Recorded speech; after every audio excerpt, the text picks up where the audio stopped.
ஆண்டவரும் இரட்சகருமாகிய இயேசு கிறிஸ்துவின் நாமத்தில் வாழ்த்துக்கள். இந்த நாளிலும் 1 தீமோத்தேயு 6வது அதிகாரம் 6ஆம் வசனத்திலிருந்து கடைசி வரையிலும் விசுவாசியும் பணமும் என்கிற தலைப்பின் கீழாக நாம் செய்தியை கற்றுக்கொள்ள முடியும். இந்த நாட்களிலே இது ஒரு கசப்பான போதனை போல இன்றைக்கு ஆண்டவருடைய பிள்ளைகளுக்கே காணப்படக்கூடியதாக இருக்கிறது.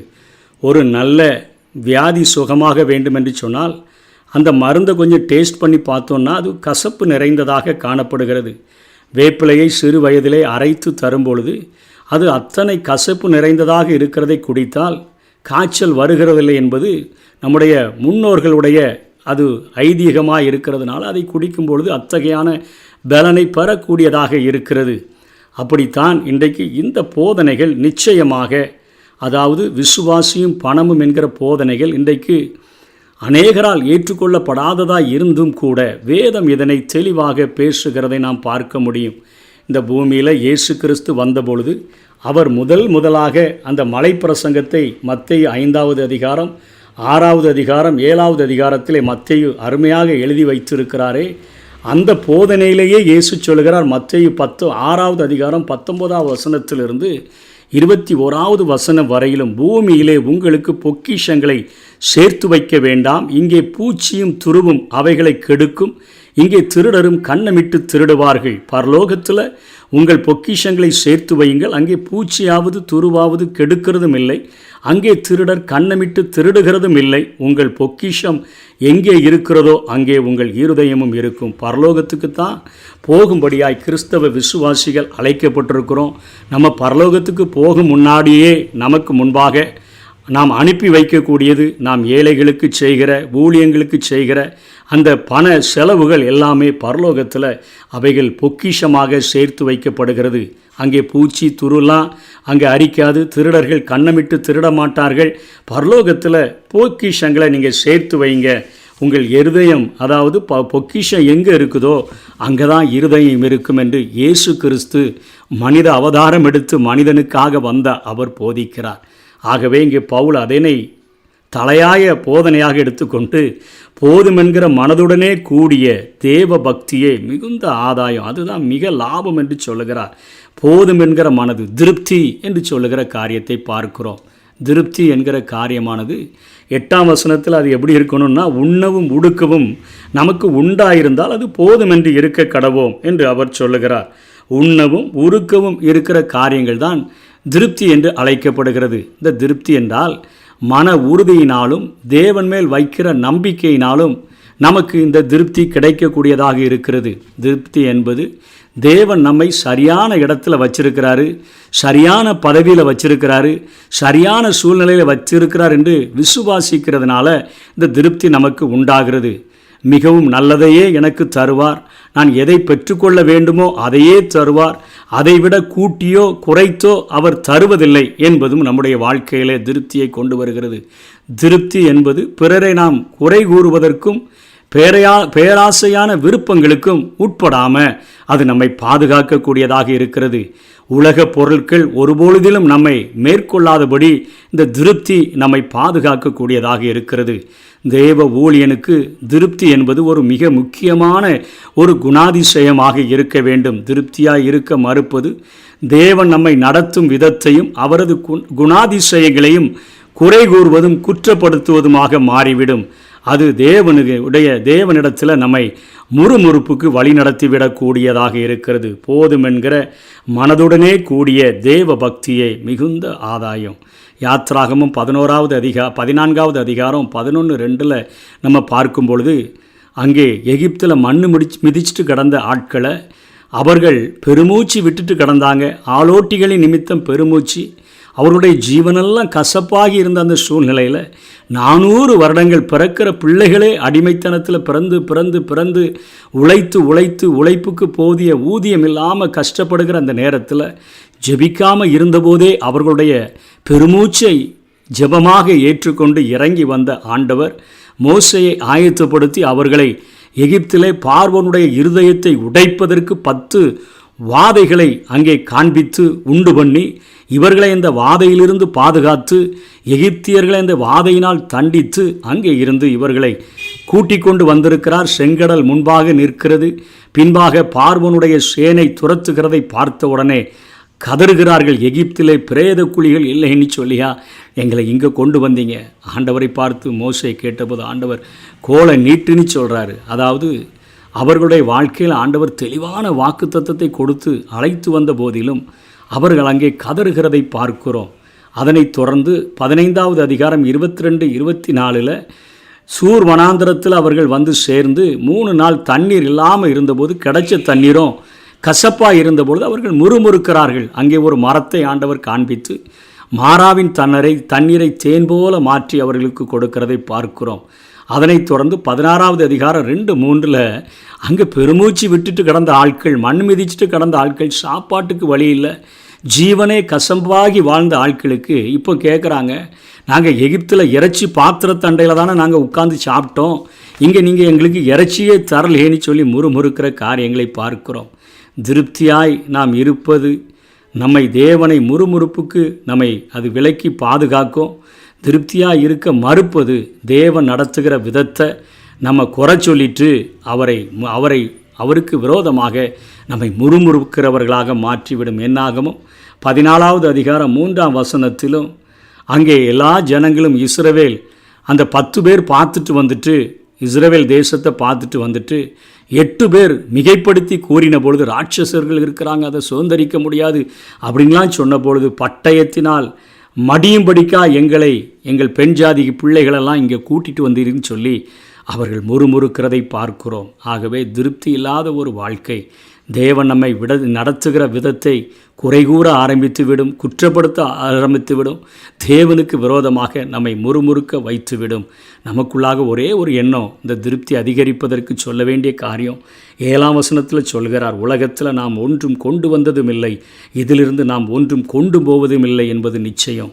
இதை தான் யோபு 1வது அதிகாரம் 27ஆம் வசனத்தில் அத்தனை இழப்புகள் நடந்தபொழுது தைரியமாக சொல்கிறார், நிர்வாணியாய் என் தாயின் வயிற்றிலிருந்து வந்தேன், நிர்வாணியாய் அவ்விடத்துக்கு திரும்புவேன். இந்த உலகத்தில் ஆண்டவர் சொல்கிறார, நீ பரலோகத்துக்கு வர்றதுக்கு முன்னாடி உன் பொருளெல்லாம் அனுப்புன்னு சொல்லி, ஏன்னா இந்த பூமியில் எவ்வளவு சேர்த்து வச்சாலும் நம்ம மரித்த போது நம்ம இந்த உலகம் அனுப்பி விடும்போது ஒரு சின்ன பொருளை கூட சம்பாதித்த ஒரு காரியத்தை கூட நம்ம கூட அது அனுப்பி வைக்க போகிறதில்ல. ஆகவே நிர்வாணியாக என் தாயின் கற்பத்தில் இருந்து தான் வந்தேன், நிர்வாணியாக தான் அந்த இடத்துக்கு நான் திரும்ப போகிறேன் என்கிற காரியங்கள் நமக்குள்ளாக தெளிவாக நம்முடைய இருதயத்தில் பதிந்திருக்கும் என்று சொன்னால் நம்முடைய வாழ்க்கையில் போதும் என்கிற மனது நமக்குள்ளாக உருவாக ஆரம்பித்துவிடும். சங்கீதம் 49வது அதிகாரத்தில் சங்கீதக்காரனும் இப்படியாக சொல்லுகிறான், 16 20 வரையிலும் படித்தோன்னு சொன்னால், ஒருவன் ஐஸ்வர்யவனாகி அவன் வீட்டின் மகிமை பெருகும்போது நீ பயப்படாதே, அவன் மரிக்கும்போது ஒன்று கொண்டு போவதும் இல்லை, அவன் மகிமை அவனை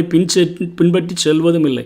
நிறைய மகிமையை சம்பாதிச்சிருக்கிறேன், என்ன பதவி வகித்திருந்தாலும் அவன் மரிக்கும்போது உன்னையும் கொண்டு போக முடியாது, மகிமையை கொண்டு போக முடியாது. அவன் உயிரோடு இருக்கையில் தன் ஆத்துமாவை வாழ்த்தினாலும் நீ உனக்கு நன்மையை நாடினா என்று மனுஷர் அவனை புகழ்ந்தாலும் அவன் என்றென்றைக்கும் வெளிச்சத்தை காணாத தன் பிதாக்களின் சந்ததியை சேருவான். பாதாளத்துக்கு தான் அவன் கொண்டு போகப்படுகிறான். கணம் பொறிந்தவனவனாய் இருந்தும் அறிவில்லாத மனுஷன் அழிந்து போகும் மிருகங்களுக்கு தான் ஒப்பாக இருக்கிறான் என்று வேதம் சொல்லுகிறது. ஆகவே இந்த உலகத்தில் நான் உன்னையும் கொண்டு வந்ததில்லையா, உன்னையும் நான் கொண்டு போக போகிறதில்லை என்பதை தெளிவாக இருதயத்தில் பதித்து கொண்டோன்னு சொன்னால் ஆண்டவர் மேலே நம்பிக்கை பெருகும். நித்தியத்திற்கென்று ஆசீர்வாதங்களை நம்ம சேர்த்து வைக்க ஆரம்பித்து விடுவோம். பிரசங்கி 5வது அதிகாரம் 15ஆம் வசனத்தில் உலகத்தின் மிக சிறந்த ஞானியாகிய சாலமோன் பிரசங்கிக்கிறான். தன் தாயின் கற்பத்திலிருந்து நிர்வாணியாய் வந்தான், வந்தது போலவே நிர்வாணியாய் திரும்ப போவான். அவன் தன் பிரயாசத்தினால் உண்டான பலனொன்றையும் தன் கையிலே எடுத்து கொண்டு போவதில்லை. இதுதான் இந்த உலகத்தின் முடிவு.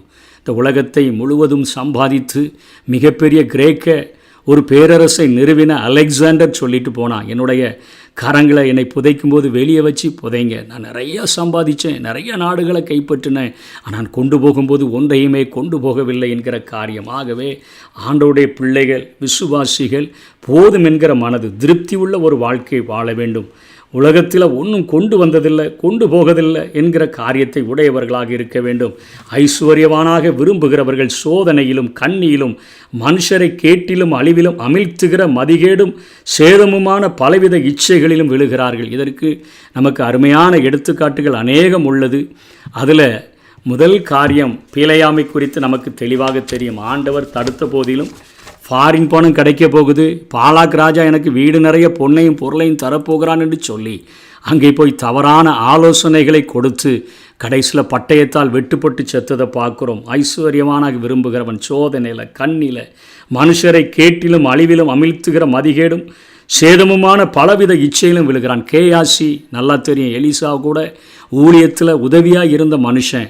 நாகமான் கொண்டு வந்த ஃபாரின் கிஃப்ட்ஸுக்கு ஆசைப்பட்டு எலிசாவுக்கு தெரியாமல் ஓடி போய் எங்கள் எஜமான் தான் வாங்க சொன்னார், நீ வாங்கி வீட்டில் ஒளிச்சு வச்சு வந்தபோது அவன் குஷ்டத்தினால் மாட்டிக்கொண்டதை பார்க்கிறோம். இயேசுவோடு ஊழியம் செய்த யூதாஸ் காரியத்து அவன் திருடனானபடியினாலும் பணப்பையை சுமக்கிறவனாக இருந்தபடியினாலும் அந்த பண ஆசை அவனை இயேசு கிறிஸ்துவே தன்னுடைய குருவையே தனக்கு 3.5 வருடம் அத்தனை பாதுகாப்பையும் பராமரிப்பையும் தந்தவரையே மாட்டிவிட வைத்து விட்டதை நாம் வேதத்தில் பார்க்கிறோம். ஆகவே பண ஆசை எல்லா தீமைக்கும் வேறாயிருக்கிறது. சிலர் அதை இச்சித்து விசுவாசத்தை விட்டு வழுகி அநேக வேதனைகளினாலே தங்களை உருவ குத்தி கொள்ளுகிறார்கள். யூதாசினுடைய முடிவு அவன் அங்கே தன்னை நாண்டு கொண்டு சாகிறதற்கு விட்டு கொடுக்கிறதை பார்க்கிறோம். இப்படியாய் அவருடைய வாழ்க்கையை அவர்கள் அழித்து விட்டார்கள் என்று பார்க்கிறோம். நீயோ தேவனுடைய மனுஷனே, இவைகளை விட்டு ஓடி நீதியையும் தேவ பக்தியையும் விசுவாசத்தையும் அன்பையும் பொறுமையையும் சாந்த குணத்தையும் அடையும்படி நாடு. விசுவாசத்தின் நல்ல போராட்டத்தை போராடு. நித்திய ஜீவனை பற்றிக்கொள். பணத்தை பற்றி கொண்டு பணத்தை தெய்வமாக பார்க்காத. உன் முழு இருதயத்தோடும் முழு ஆத்மாவோடும் முழு மனதோடும் முழு பலத்தோடும் நீ ஆண்டவரை நேசித்து ஜீவனை பற்றிக்கொள். அதற்காகவே நீ அழைக்கப்பட்டாய். அநேக சாட்சிகளுக்கு முன்பாக நல்ல அறிக்கை பண்ணுனவனுமாய் இருக்கிறான். நல்ல அறிக்கையெல்லாம் நீ செஞ்சியப்பா. அதனால் பண ஆசை விசுவாசிகளை அது மூழ்கடித்து விடக்கூடாது. உலக பொருளுக்கும் தேவனுக்கும் ஊழியம் செய்ய ஒருவனாலும் கூடாது என்பதை தெளிவாக புரிந்து கொள்ள வேண்டும் என்று சொல்லி சபை தலைவன் எபேசு சபையின் தலைவனுக்கு தீமோத்தேயுக்கு இங்கே பவுல் எழுதுகிறார். நம்முடைய கர்த்தராகிய இயேசு கிறிஸ்து பிரசன்னமாகும் வரைக்கும், அவருடைய வருகை வரைக்கும் நீ இந்த கற்பனைகளை மாசில்லாமலும் குற்றமில்லாமலும் கைக்கொள்ளும்படி. என்ன கற்பனைகள்?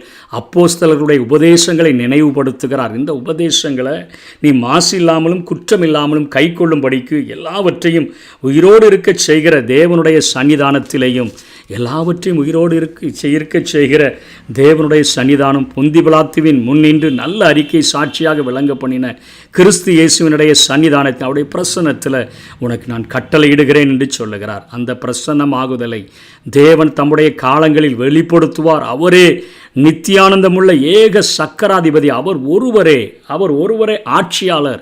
அவர் ஒருவரே ஆளுகை செய்கிறவர், ராஜாதி ராஜா. அவர் ஒருவர்தான் ராஜாதி ராஜா, கர்த்தாதி கர்த்தா. ஒருவராய் சாவாமை உள்ளவர், சேரக்கூடாத ஒளியில் வாசம் பண்ணுகிறவர், மனுஷரில் ஒருவரும் கண்டிராதவரும் காணக்கூடாதவருமாய் இருக்கிறவர். அவருக்கே கனமும் நித்திய வல்லமையும் உண்டாயிருப்பதாக. அவருடைய பிரசன்னமாகுதலை தேவன் தம்முடைய காலங்களில் அந்த வெளிப்படுத்துவார். இயேசுவின் வருகையை வெளிப்படுத்துவார். அவர் நித்தியானந்தமுள்ள ஏக சக்கராதிபதி. அவர் ஒருவரே ஆட்சியாளராக இந்த உலகம் முழுவதையும் ஆளுகை செய்ய போகிறார். அவரோடு கூட நாமும் ஆளுகை செய்வோம் அல்லவா? அவருக்கே கனமும் நித்திய வல்லமையும் உண்டாவதாக என்று சொல்லிட்டு அடுத்த பகுதியில் ஐஸ்வர்யவான்களாக இருக்கிற விசுவாசிகள் என்ன செய்யணும்? இந்த உலகத்தில் ஐஸ்வர்யம் உள்ளவர்கள் இருமாப்புள்ள சிந்தை உள்ளவர்களாக இராமல் நிலையற்ற ஐஸ்வர்யத்தின் மேல் நம்பிக்கை வையாமல் நாம் அனுபவிப்பதற்கு சகலவித நன்மைகளையும் நமக்கு சம்பூரணமாய் கொடுக்கிற ஜீவனுள்ள தேவன் மேல் நம்பிக்கை வைக்கவும், நன்மை செய்யவும், நற்கிரியைகளில் ஐஸ்வர்யவான்களாகவும்.